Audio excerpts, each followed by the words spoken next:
membahas bagaimana tata cara istinja atau buang hajat.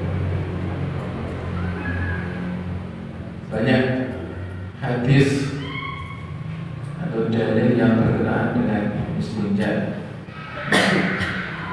Untuk pagi hari ini kita tinggal melihat prakteknya seperti apa agar istinjanya itu sempurna. Ya. Jadi buang hajat kita itu sempurna, tidak menyisakan sisa, sehingga karena tersisa sehingga pakaian kita itu menjadi ternajisi karena sisa buang hajat yang tidak tuntas. Nah, mungkin belum pernah diajari sejak kecil, saya juga belum pernah diajari. Ilmunya baru dapat malah setelah tua. Jadi istinja ya istinja saja, buang air ya buang air aja. Berdiri sambil jalan, kawan-kawan dulu pas bayi. Kemudian ketika besar, bahkan setelah balik pun tidak tahu tata cara yang benar yang diajarkan oleh Rasulullah. Nah ini kemarin saya gambarkan videonya bagaimana ketika posisi buang hajat yang benar sehingga dengan cara itu tidak tersisa lagi. Karena kadang, bahkan tidak kadang, sering kita ketika melepas celana dalam itu ada bau-bau asin atau bau-bau kecap begitu ya. Nah, itu karena ada sisa-sisa air kencing yang tidak tuntas ketika buang hajat. Kita lihat bersama-sama videonya. Salawat dan salam kita haturkan kepada junjungan kita Nabi besar Muhammad sallallahu alaihi wasallam. Kalau kita perhatikan, kita sering lupa bahwa kunci sholat itu ada pada wudhu. Apabila wudhunya tidak beres, maka secara otomatis sholatnya tidak beres. Wudhunya akan ditentukan dari toharohnya. Kalau toharohnya tidak beres, maka wudhunya akan tidak beres dan sholatnya juga akan tidak beres. Rasulullah sallallahu alaihi wasallam dalam satu hadis beliau menyampaikan supaya berhati-hati di dalam buang air kecil. Kenapa? Karena azab kubur yang paling banyak itu adalah al-lisan dan buang air kecil. Bagaimana cara kita untuk supaya kencing itu benar, supaya kencing itu tuntas, supaya kencing itu bersih daripada hadas? Bahwa seseorang yang taharah sering sekali keliru. Kenapa keliru? Karena ngambil gampangnya, ngambil mudahnya, yaitu kencing berdiri. Bapak-bapak sering kencing berdiri, tapi ibu-ibu kencingnya jongkok. Nah, pada kesempatan ini saya ingin menyampaikan bagaimana cara kencing yang benar, kemudian hubungannya dengan kesehatan. Kalau seseorang yang kencing berdiri, bisa saya pastikan dan saya sudah uji coba, ternyata masih ada sisa. Di saat seseorang buang air kecil dia berdiri, maka posisi kelep seperti ini. Ini seperti ini. Panjang ngapunten di dalam masjid, tapi karena ini kedokteran harus saya sampaikan. Untuk perempuan kantong kencing, terus kemudian ada namanya uretra, saluran yang keluar, itu panjangnya 1 sampai 3 cm untuk yang perempuan. Jadi sangat pendek. Tetapi kalau untuk yang laki antara 5 sampai 7 cm. Jadi panjangnya uretra, kalau maaf, kalau dalam bahasa kedokteran disebut penis, atau bahasa Indonesia itu yang dinamakan bulu, ya toh. Ini Ini panjangnya adalah 5 sampai 7 cm. Dari 5 sampai 7 cm itu kelepnya ada di pangkal. Jadi bukan di ujung. Bukan di ujung daripada burung atau penis tadi yang itu, bukan di ujung. Tetapi di pangkal. Jadi kantong kencing di pangkalnya itu, inilah tempat kelep. Pernahkah kita bertafakur tentang kelep? Siapa yang membuka dan menutupnya? Hanya Allah Subhanahu wa ta'ala yang memelihara kita.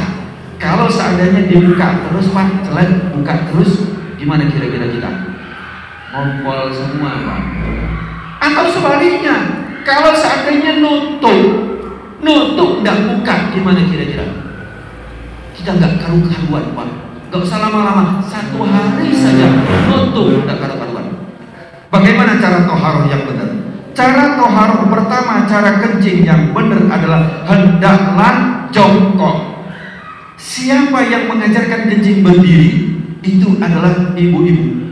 Kenapa? Kalau anak kecil, waktu kita masih kecil ya, kalau anak perempuan disuruh jongkok. Tapi kalau anak laki dipegang ketiaknya, dalam bahasa Jawa nih, ini pegang, benar nggak Pak?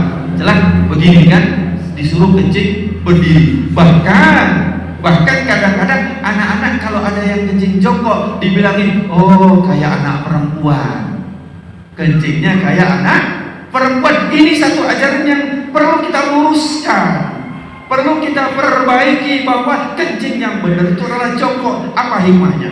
Satu, nanti insya Allah saya akan kupas hikmah daripada kedokteran. Bagaimana cara jongkoknya? Yang pertama adalah seseorang kencing jongkok itu, saya ngadep ke sana, ini posisi kaki belakang. Jadi maaf, bukan begini, bukan kaki ini rata, tidak, bukan begini. Ini, tapi adalah dengan cara ini saya tunjukkan ke belakang. Dengan cara kaki kiri di belakang, gini, kemudian ini, oh bahasa Indonesia apa ini? Bokong atau pantat, ngapunten ya di masjid ya, tapi saya sampaikan ke apa ya? Ya, ini, terus kemudian diletakkan di sini. Nanti saya ngadep ke sana, yang ini. Ini jadi seperti ini. Monggo, kalau ada yang langsung praktek gak apa-apa, karena belum tentu bisa. Ini. Terus kemudian saya ngadep ke sana. Kaki kanan berada di depan. Celak, ini tadi di belakang. Begini. Kaki kanan di depan, kaki kiri di belakang. Ini, ini tidak boleh duduk ini. Jangan begini. Ini najis semua. Jadi ini, monggo latihan Pak.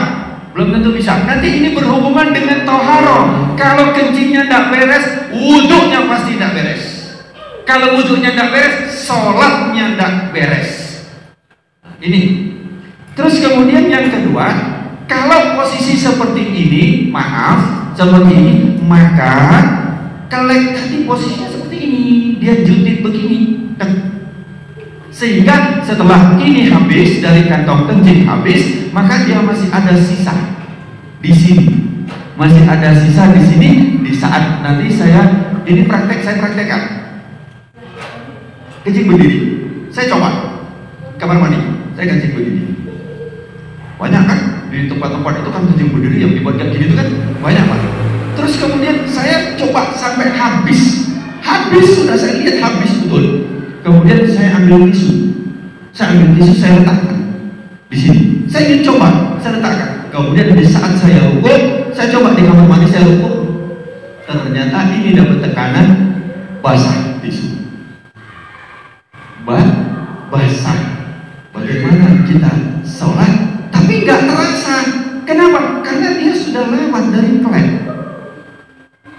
Kita pakai celana dalam, ya kan? Pakai celana dalam dari katun atau dari kain. Kira-kira tampak nggak tampak, tapi celana dalam kita basah dari urin. Najis nggak celana dalam kita? Bagaimana sholatnya? Bagaimana wudhunya? Ini yang kita lupa. Bagaimana cara benar yang benar? Jadi satu tadi jongkok. Kemudian yang kedua, posisi pundak. Ini pundak kita. Ini bukan lurus. Kalau lurus dia masih segini, maka dijatuhkan. Ini dijatuhkan. Jadi ini seperti ini, bukan lurus begini, bukan lurus. Tetapi ini jangan gini. Ini jangan. Nah, ini duduk ini enak banget. Ini kemudian dijatuhkan. Nah, di saat dijatuhkan itu, maka posisi kelem tadi yang seperti ini dia akan turun ke bawah. Dia akan turun, akan jalan ke bawah, sehingga dia akan keluar habis, akan habis. Ini. Yang kedua adalah seperti ini. Ini enak banget. Setelah selesai habis kencing, terus kemudian kadang-kadang masih tersisa, itu boleh digoyang. Nggak perlu berdiri, boleh digoyang. Enak digoyang, karena posisi seperti ini tadi, apabila kita goyang, dia berubah, dia akan keluar lagi. Jadi cukup ini saja, pelan langsung dia keluar 2-3 kali nggak apa-apa, insya Allah dia akan habis. Setelah selesai seperti ini,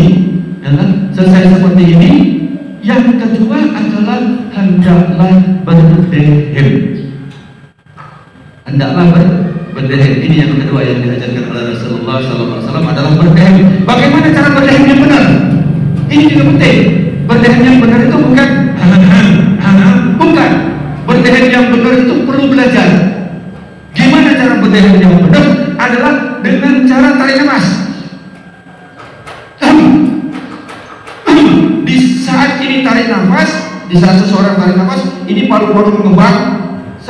Kemudian ini ada batas antara rongga dada sama rongga perut. Ini ada namanya diafragma.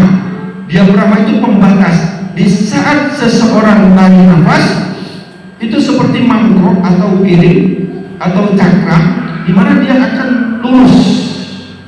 Jadi diafragma di saat kita tarik nafas naik ini lurus. Terus kemudian di saat kita tekan, dia akan begini.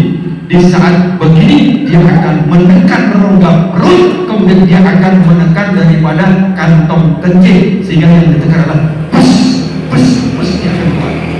Tetapi kalau let go begini belum, jadi tidak keluar. Gampang ya, seolah-olah gampang. Saya belajar berdehem itu 15 hari. Bagaimana cara berdehem yang benar? Saya bertanya 15 hari baru tahu dengan cara tarik nafas. Bukan cara berdehem kayak orang mau lewat ada sandalnya. Bukan.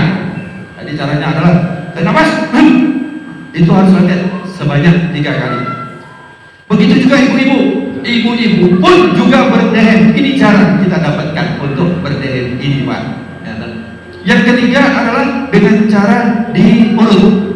Untuk yang perempuan itu adalah ditekan dengan menggunakan tangan kiri, ditekan di atas ini.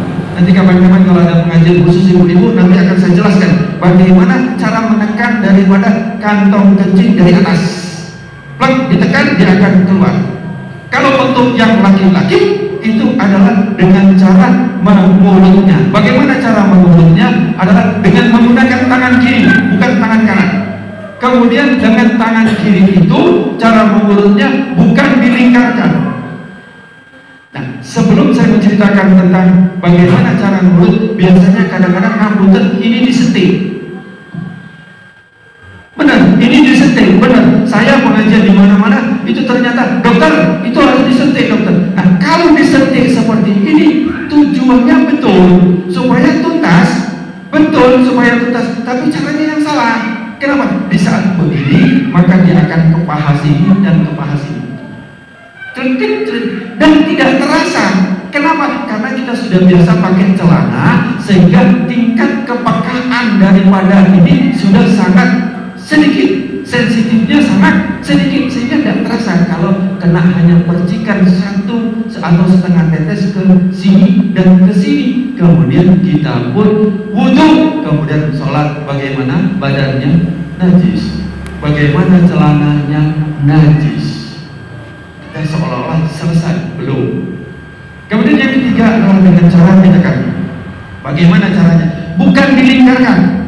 Jadi bukan dilingkarkan seperti ini, melingkar bukan. Bukan juga kalau ini jam, lingkar 12, 3, 6, 9 ya. Bukan jam 3, jam 9, bukan begini. Bukan seperti ini.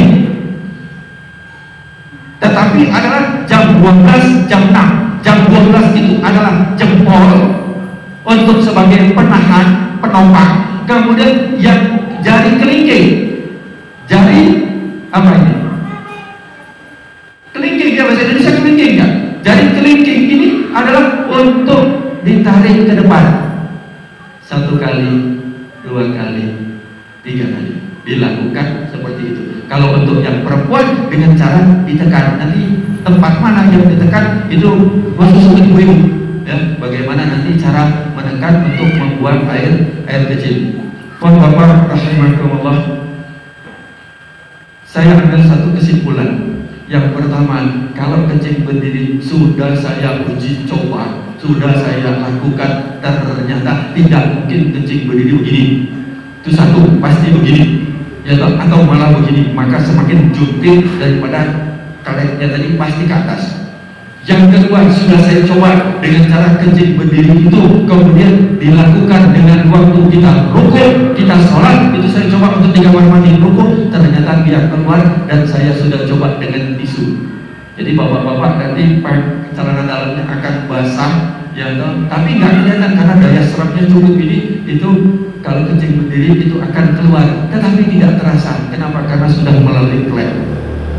Kemudian yang ketiga adalah cara hitam yang benar, maka dia tidak ada sisa sama sekali di bawah ini. Kalau masih ada sisa di saat yang tetesan-tetesan yang terakhir, dia akan masuk, masuk.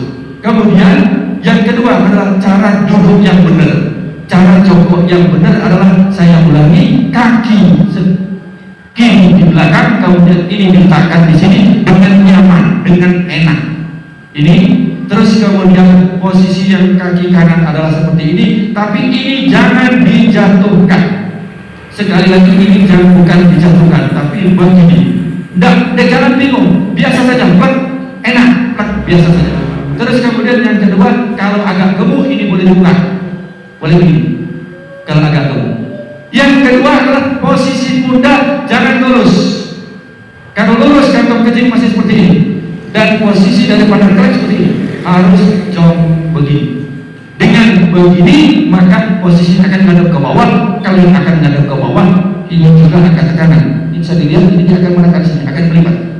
Dia akan masuk ke dalam. Kedua. Kemudian setelah itu berdehem.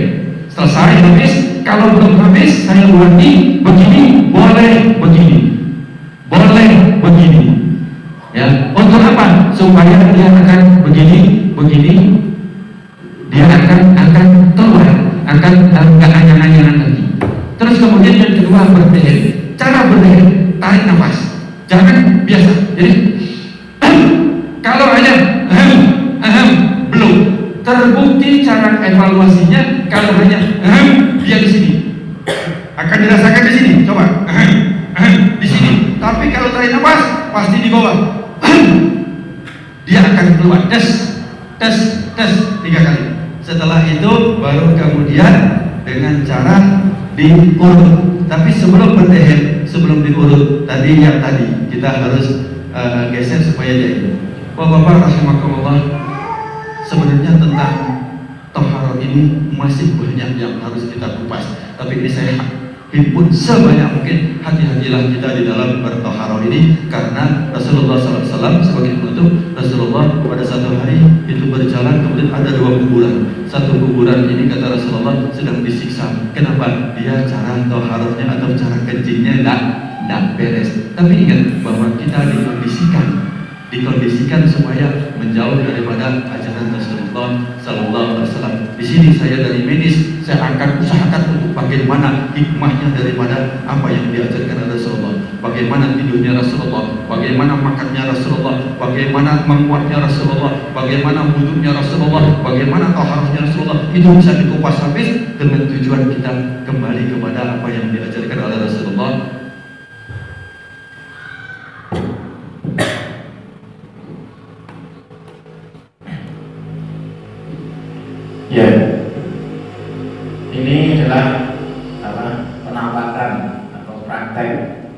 cara buang air kecil.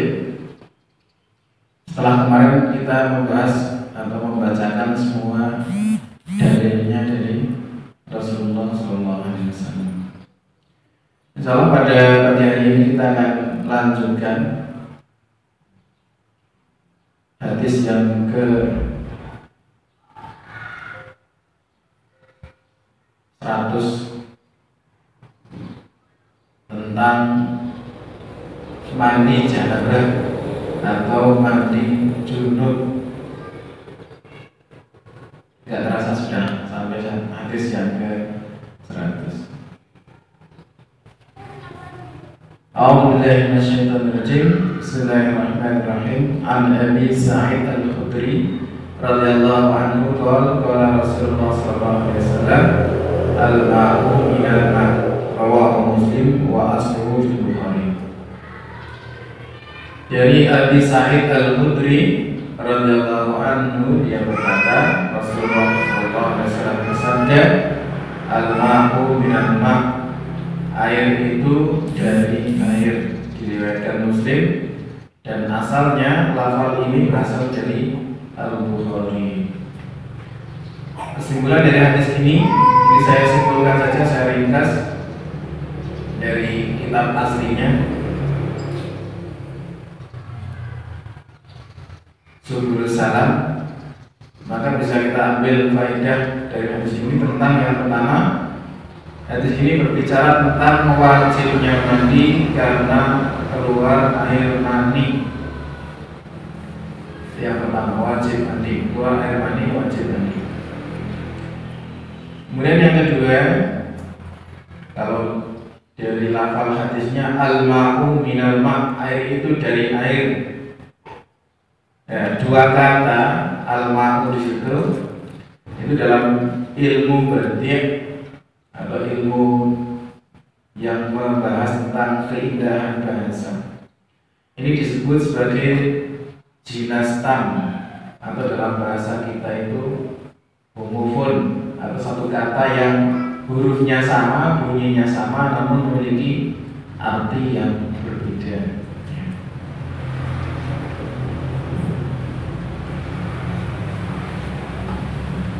Yang ketiga, mandi adalah menuangkan air ke seluruh tubuh. Ini pengertian mandi. Nah, kemudian termasuk kegiatan mandi adalah menggosok seluruh anggota tubuh dari ujung kepala, ujung rambut sampai ujung kuku kaki. Jadi tidak hanya sekedar menuangkan air. Dalilnya dalam Al-Quran, wa in kuntum junuban fattahharu. Dan apabila kalian dalam keadaan junub, maka bersucilah. Nah, bersucinya orang junub itu adalah dengan cara mandi. Kalau bersucinya orang yang berhadas kecil, itu cukup dengan berwudu saja. Hadis yang ke-100, yang 101. An Abi Hurairah radhiyallahu anhu qala Rasulullah sallallahu alaihi wasallam, idza jalasa baina syu'amiha al-arba' thumma jahada faqad wajaba al-ghusl. Muttafaq alaih wa zada Muslim wa illam yunzil. Artinya, dari Abu Hurairah, dia berkata, Rasulullah bersabda, apabila seseorang duduk di antara empat cabang istrinya, kemudian dia bersungguh-sungguh padanya, maka wajib baginya untuk mandi. Hadis riwayat Bukhari, Al-Bukhari dan Muslim. Kemudian dalam Sahih Muslim ada tambahan lafal wa illam yunzil, meskipun tidak keluar air mani. Ya. Jadi ini adalah hadis yang menunjukkan kewajiban mandi setelah jima. Ya. Setelah jima atau berhubungan suami istri, maka wajib mandi meskipun tidak keluar air mani. Ya, kemudian Faedah yang kedua, ketetapan wajib mandi meskipun tidak keluar mani saat berjima. Lanjut saja ke hadis 102. An Anas radhiyallahu anhu qala Rasulullah sallallahu alaihi wasallam fil mar'ati tara fi manamiha ma yara rajul qala taghtasilu muttafaq alaih zada Muslim fa qalat Ummu Salamah wa hal yakunu hadha qala na'am fa min aina yakunu syabbah. Jadi Anas radhiyallahu anhu dia berkata Rasulullah bersabda tentang seorang perempuan yang bermimpi seperti mimpinya seorang laki-laki. Jadi perempuan juga bisa mimpi seperti mimpinya seorang laki-laki, mimpi basah maksudnya. Maka kemudian Nabi bersabda, taghtasil, dia harus mandi. Kemudian dalam Sahih Muslim ada tambahan kata faqalat Ummu Salamah, maka Ummu Salamah pun berkata, apakah hal itu, mimpi itu juga terjadi kepada orang perempuan? Nabi mengatakan iya, itu juga akan terjadi pada perempuan. Maka jika perempuan mimpi seperti mimpinya laki-laki dan sampai mengeluarkan mani basah juga, maka perempuan itu wajib mandi. 103. Wa an Aisyah radhiyallahu anha qalat, dari Aisyah dia berkata, kana Rasulullah sallallahu alaihi wasallam yaghtasilu min arba' min al-janabah wa yaumal jum'ah wa min al-hijamah wa min ghuslil mayyit. Rawahu Abu Dawud wa sahahahu Ibnu Khuzaimah. Bahwasanya Rasulullah Muhammad SAW mandi dari 4 keadaan. Yang pertama minal janabah, ketika junub. Yang kedua wa yaumal jumu'ah, ketika hari Jumat. Kemudian wa minal hijamah, ketika selesai berbekam. Wa min ghuslil mayyit, dan ketika selesai memandikan mayat. Bekam. Faedah hadisnya, yang pertama disyariatkan mandi pada 4 keadaan, yaitu karena junub, pada hari Jumat, berbekam, dan sehabis memandikan mayat.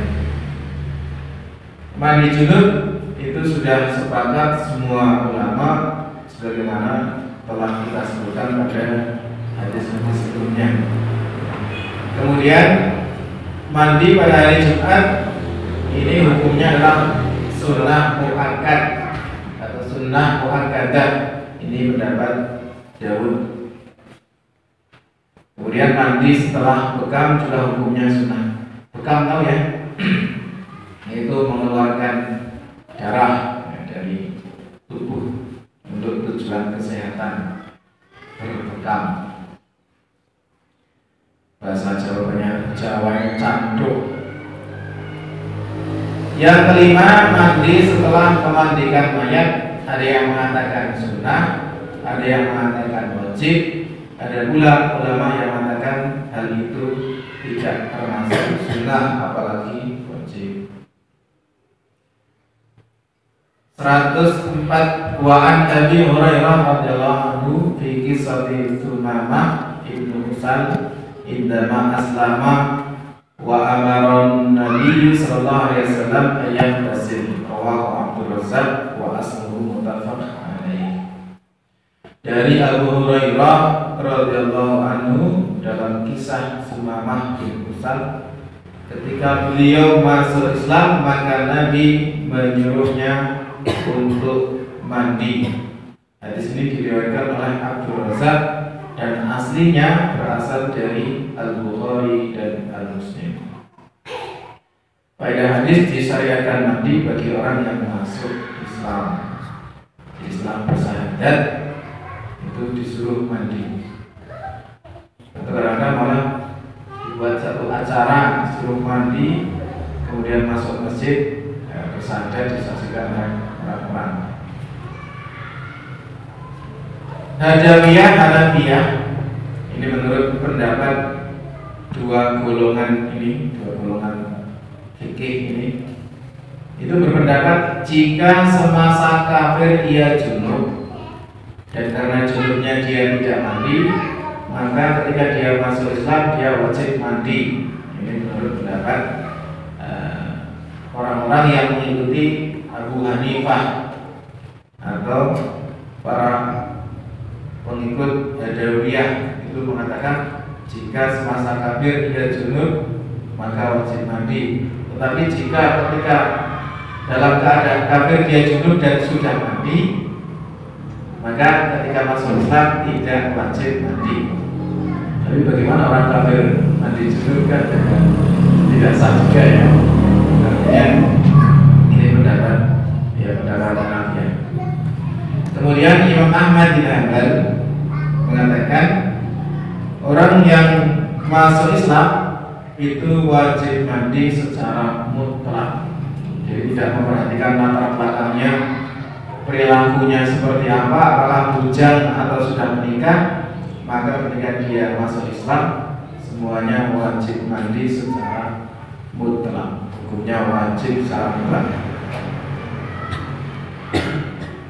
105. An Abi Sa'id radhiyallahu anna Rasulullah sallallahu alaihi wasallam qala Ghuslul Jumu'ati wajibun ala kulli muhtalim, akhrajahu sab'ah. Dari Abi Sa'id, semoga Allah meridainya, bahwasanya Rasulullah SAW bersabda, Ghuslul Jumu'ati wajib, mandi pada hari Jumat itu wajib, ala kulli muhtalim, wajib atas setiap orang yang sudah mimpi basah, dia sudah dewasa, mandi di hari Jumat itu wajib. Nah, beberapa ulama atau para ulama berbeda pendapat soal hadis ini. Abu Dawud mengatakan wajib mandi pada hari Jumat sesuai dengan zahir hadis. Berarti menurut Dawud juga pada hadis sebelumnya itu beliau berpendapat mandi pada hari Jumat bagi orang laki-laki yang sudah pernah mimpi basah itu hukumnya wajib. Kalau wajib berarti enggak sah sholat Jumatnya karena ada kewajiban yang ditinggalkan, dosa. Kalau nggak mandi dosa berarti ya, karena dia mengatakan wajib. Kemudian jumhur ulama mentakwil hadis ini. Jadi sebagian besar ulama itu tidak mengatakan wajib. Jadi memiliki penafsiran berbeda dengan Dawud. Mereka berpendapat, sebagian besar ulama berpendapat memang pada mulanya wajib. Pada mulanya mandi pada hari Jumat itu wajib ketika kebanyakan umat memakai pakaian dari bahan wol, ya, sehingga sumuk sekali, sehingga berkeringat sewaktu menuju sholat Jumat. Namun ketika sudah banyak yang memakai pakaian dari bahan katun, maka mandi pada hari Jumat menjadi sunnah. Jadi di situ tergantung kondisi, situasi, artinya kondisi badan, apakah memaksa atau mengharuskan untuk mandi atau tidak, ini tergantung kondisi. Ini menurut sebagian pendapat ulama. Kalau misalnya di musim dingin, meskipun memakai wol kan tidak berkeringat, ya tidak berkeringat, tidak kotor-kotor gitu, sehingga bisa saja hukumnya menjadi sunnah saja, bukan wajib. Tapi kalau misalnya gobios begitu, gobios bermandi keringat, nah buat sholat Jumat saja kan sudah tidak nyaman, maka di situ ulama ada yang mengatakan sampai pada derajat wajib. Kalau tidak wajib maka itu menjadi sunnah, baik mandi agar tidak bau juga. Ya. Jadi nanti khutbah Jumatnya jadi tidak nyaman, tetangga sebelah kanan kirinya juga tidak nyaman karena di sebelahnya itu bau perengus. Lanjut 106. An Sumarah bin Hudad radhiyallahu anhu qala Rasulullah sallallahu alaihi wasallam man tawadda'a yawmal jumu'ah fa biha wa ni'mat wa man ittasala fal ghuslu afdal rawahu khamsah wa hasanahu Tirmidzi. Dari Sumarah bin Hudad, semoga Allah meridhoinya, dia berkata, Rasulullah telah bersabda, barang siapa yang berwudu pada hari Jumat, maka dengan itu dia mendapatkan nikmat. Dan barang siapa yang mandi, maka mandi itu lebih utama. Jadi di sini hadis ini itu membantah atau tidak sama dengan hadis sebelumnya. Kalau hadis sebelumnya itu mengatakan wajib, namun sebagian ulama atau sebagian besar ulama itu mentakwilkan bahwa itu tidak wajib atau pada mulanya wajib, namun bisa jadi menjadi sunnah. Maka pada hadis ini itu menekankan bahwa mandi pada hari Jumat itu tidak wajib melainkan sunnah. Atau di sini dikatakan kalau bisa wudu, kalau orang yang hanya sholat Jumat dengan berwudu saja, maka itu sudah cukup mengambil keringanan. Ya, jadi nikmatnya di situ adalah bagaimana dia bisa mengambil keringanan untuk tidak mandi. Tetapi barang siapa yang mandi, maka mandi itu tentu lebih afdal, lebih utama. Hadis ini diriwayatkan oleh 5 ahli hadis, disahihkan oleh At-Tirmidzi. Kemudian dalil lain yang menunjukkan tidak wajibnya mandi adalah hadis yang diriwayatkan oleh Imam Muslim, man tawadda'a fa ahsana wudu tsumma atal jum'ah fastama'a wa ansata ghufira lahu ma bainal jum'ah wal jum'ah wa ziyadatu salasati ayyam.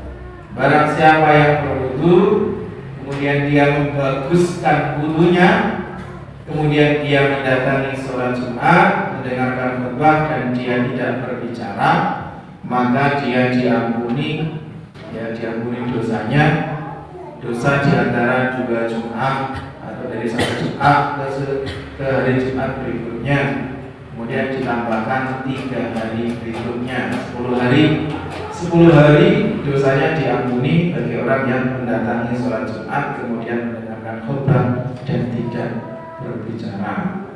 Di sini disebutkan man tawadda'a, siapa yang berwudu, bukan siapa yang mandi. Artinya mandi di sini tidak wajib. 107. An Ali radhiyallahu anhu qala kana Rasulullah sallallahu alaihi wasallam yuqri'una al-Qur'ana ma lam yakun junuban wa Ahmad wal khamsah wa hadha lafdhu Tirmidzi wa hasan wa sahahahu Ibnu Hibban. Dari Ali, semoga Allah meridhoinya, dia berkata bahwasanya Rasulullah sallallahu alaihi wasallam membacakan Al-Qur'an sebelum beliau junub, sebelum beliau junub atau tidak dalam keadaan junub. Rawahu Ahmad wal khamsah wa hadalatu At-Tirmidzi. Ini adalah hadis ini diriwayatkan Ahmad dan 5 ahli hadis yang lain, dan hafal ini itu adalah milik Tirmidzi. Kemudian At-Tirmidzi menilai hadis ini sebagai hadis hasan, tapi Ibnu Hibban mensahihkan hadis ini. Ya, faedah hadis, tidak boleh membaca Quran dalam keadaan junub. Membaca Quran tidak boleh dalam keadaan junub. Ibnu Huzaimah berpendapat berbeda. Beliau mengatakan tidak ada larangan karena hadis di atas itu bukan larangan, hanya sebagai berita saja atau sebatas keterangan. Kemudian Al-Bukhari meriwayatkan sebuah hadis yang berasal dari Ibnu Abbas. Dalam hadisnya Al-Bukhari mengatakan meriwayatkan diriwayatkan tidak mengapa orang junub membaca Al-Quran. Kemudian hadis yang berasal dari Ali diriwayatkan oleh Abu Ya'la, disebutkan di situ haram membaca Al-Quran dalam keadaan junub. Ya, jadi perbedaan pendapat karena ada asar atau riwayat yang berbeda. Ya, untuk kehati-hatian tentu saja kita tidak membaca Al-Quran dalam keadaan junub, bagaimana hadis ini, meskipun tidak ada larangan yang tegas.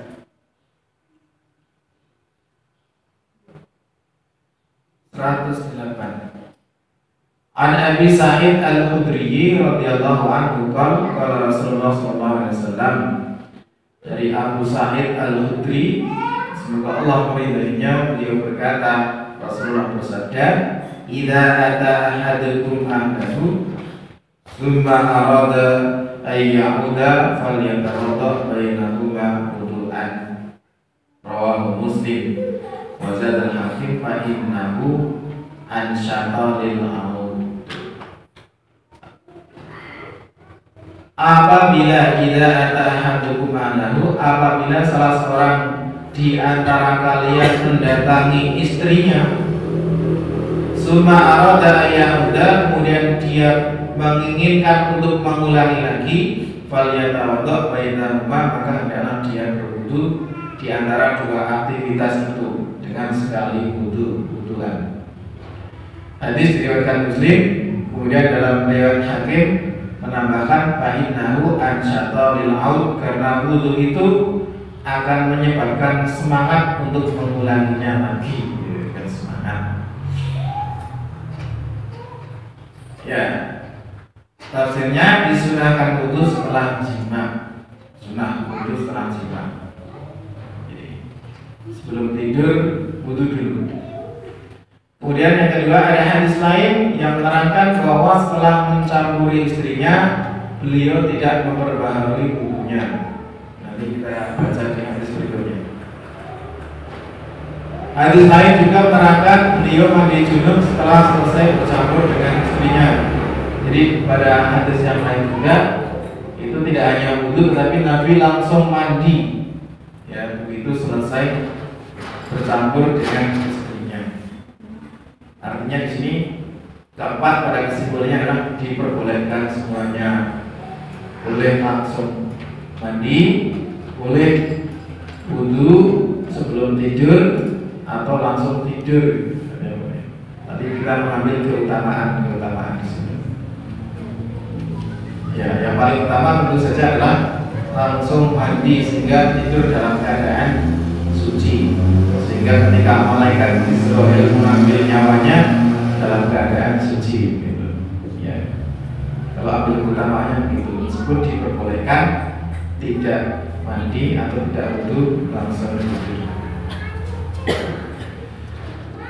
Hadis 109, walid arba'ah an Aisyah radhiyallahu anha qalat kana Rasulullah sallallahu alaihi wasallam yanamu wa huwa junubun min ghairi ajmasa ma'an wa huwa maqbul.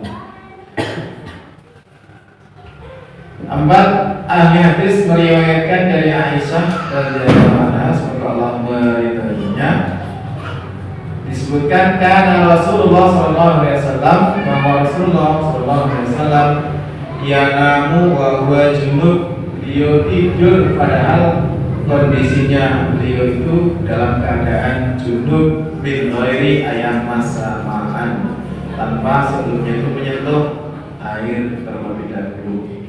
Namun oleh para ahli hadis dinilai hadis ini itu maklul, terdapat cacat, ya, cacat. Artinya hadis ini lemah begitu.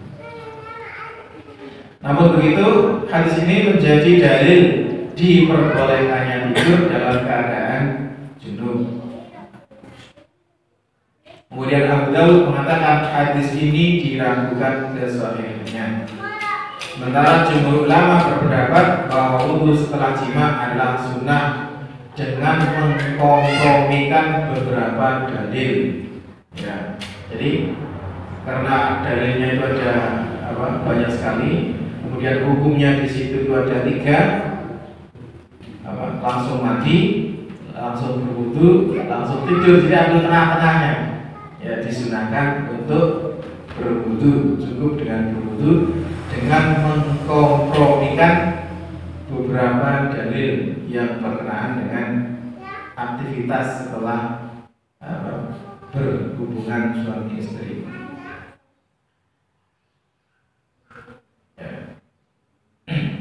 An Aisyah radhiyallahu anha qalat kana Rasulullah sallallahu alaihi wasallam idza tasala min janabah yabda'u fayaghsilu yadayhi thumma yufrihu bi yaminihi ala shimalihi fayaghsilu farjahu thumma yatawadda thumma ya'khudul ma'a fayudkhilu asabi'ahu fi usul sya'ri thumma afana ala ra'sihi thalatha hanafat thumma afada ala sa'iri jasadihi thumma ghasala rijlaihi muttafaqun alaih wal lafdhu li Muslim. Dari Aisyah, semoga Allah meridainya, beliau berkata, Rasulullah Muhammad SAW bersabda, idza tasala minal janabah, apabila Rasulullah mandi dari mandi janabah, yabda'u fayaghsilu yadayhi, beliau memulai dengan mencuci kedua tangannya dicuci. Summa yufrihu bi yaminihi, kemudian beliau menyiram tangan kanannya ala shimalihi, menyiram dengan tangan kanannya tangan kirinya. Kemudian fayaghsilu farjahu, kemudian beliau membasuh kemaluannya, kemudian berwudu. Kemudian ya'khudul ma', mengambil air, fayudkhilu asabi'ahu fi usul sya'ri, mengambil air, kemudian beliau itu menyela-nyela pangkal rambutnya, ya, di sela-sela pangkal rambutnya. Summa afana ala ra'sihi thalatha hanafat, kemudian beliau menyiram kepalanya dengan 3 kali siraman air. Summa afada ala sa'iri jasadihi, kemudian beliau mengguyurkan air ke seluruh tubuhnya. Summa ghasala rijlaihi, kemudian beliau membasuh kedua kakinya. Hadis ini adalah hadis atau dalil yang mengajarkan tata cara mandi janabah, mandi junub. Ya, bisa kita simpulkan dari hadis sebelumnya. Yang pertama yang harus dilakukan ketika mandi junub adalah mencuci kedua tangan. Kemudian yang kedua, menuangkan air ke tangan kiri dengan tangan kanan, kemudian membasuh kemaluannya. Yang ketiga, berwudu, wudunya seperti wudu mau sholat. Yang keempat, mengambil air, kemudian memasukkan jari-jari ke pangkal rambut, ya, jari-jari ke pangkal rambut, kayak dipijit-pijit. Yang kelima, menuangkan air ke atas kepala, ya, 3 kali, salasa hanafat. Dan yang keenam, menuangkan air ke sekujur tubuh, dimulai dari bagian tubuh yang kanan. Yang ketujuh, mencuci kedua kaki, ya, terakhir tentu dimulai dari yang kanan. Walahuma min hadithi Maimunah thumma afraha ala farjihi wa ghasala bi shimalihi thumma daraba bi yadihi al-ard. Wa fi riwayatin fa masaha bi turab wa fi akhirih thumma ataitu bil mindil faraddahu wa fihi wa ja'ala yaqudul ma' bi yadihi. Kemudian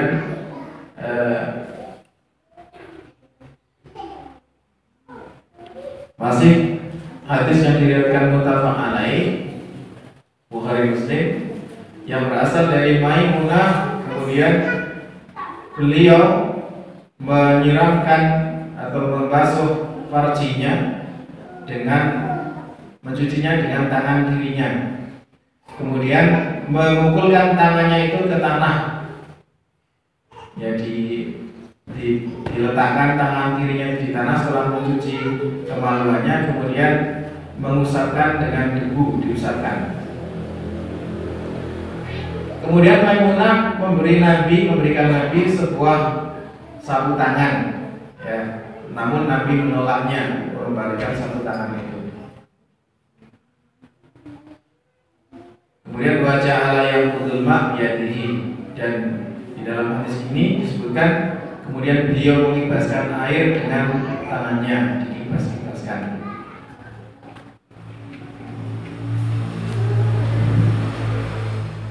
An Ummi Salamah radhiyallahu anha, dari Ummu Salamah, semoga Allah meridainya, qultu, beliau Ummu Salamah berkata kepada Nabi, ya Rasulullah, wahai Rasulullah, ini ra'atul asyadu sya'ra ra'si fa'angkuduhu li husnil janabah wa fi riwayatin wal haidah orala wa inna miyafiki antasi ala ra'siki thalata hasayat, rawahu Muslim.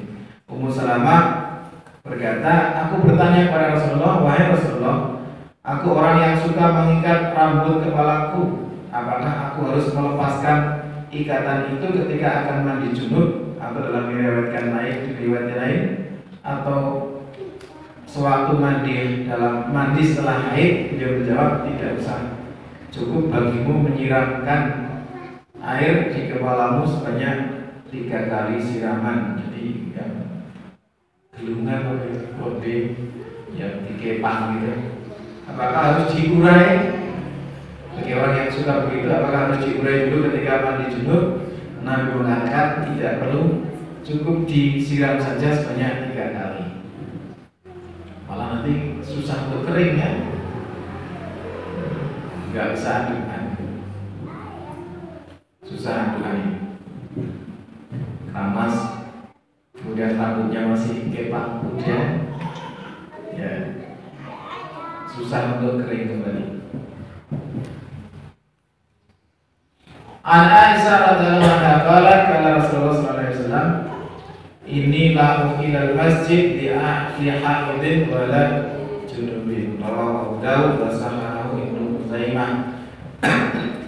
Dari Aisyah, semoga Allah meridainya, beliau berkata, telah bersabda Rasulullah sallallahu alaihi wasallam, inni la ukhilal masjid li haidin wa la junubin, sesungguhnya aku tidak menghalalkan, tidak membolehkan masjid ini bagi orang yang haid atau bagi orang yang dalam keadaan junub. Ya, sudah sangat jelas di sini. Jadi orang haid, orang junub tidak boleh masuk masjid. Wa anha radhiyallahu anha qalat, dari Aisyah juga, dia berkata, kuntu aghtasilu ana wa Rasulullah sallallahu alaihi wasallam min ina'in wahid tatalifa aidina fihi minal janabah, mutafaqun alaih, wa zalman wa tataki aidina. Dan dari Aisyah, dia berkata, aku pernah mandi junub bersama Rasulullah sallallahu alaihi wasallam dalam satu bejana. Aisyah dan Nabi Muhammad mandi bersama dalam satu bejana, nyemplung bareng-bareng. Tangan kami saling berebutan mengambil air dari dalam bejana itu. Kemudian dalam hadis yang diriwayatkan Ibnu Hibban menambahkan dengan lafal watataki aidina, kedua tangan kami saling bersentuhan atau saling bertemu. Jadi boleh mandi junub suami istri dalam satu wadah, nyemplung bareng-bareng nekolah, luar biasa ini. Renang bareng-bareng dalam tempat air bejana. An Abi Hurairah radhiyallahu anhu qala Rasulullah Muhammad sallallahu alaihi wasallam, inna tahta kulli sya'ratin janabah fasilu sya'ra wa anfaqul nasyar, rawahu Abu Dawud wa Tirmidzi wa Ahmad.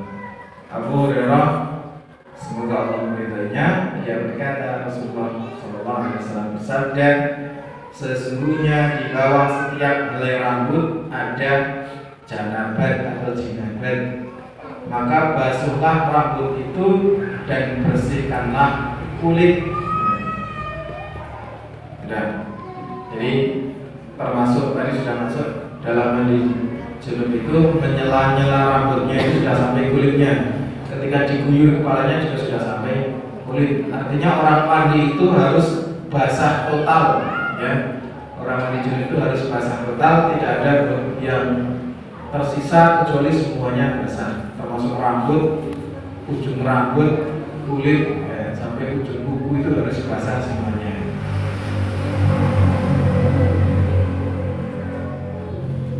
Wali Ahmad an Aisyah radhiyallahu anha wa nahwu bihi wa rawin najul. Ya. Hadis ini juga diriwayatkan oleh Ahmad dari Aisyah.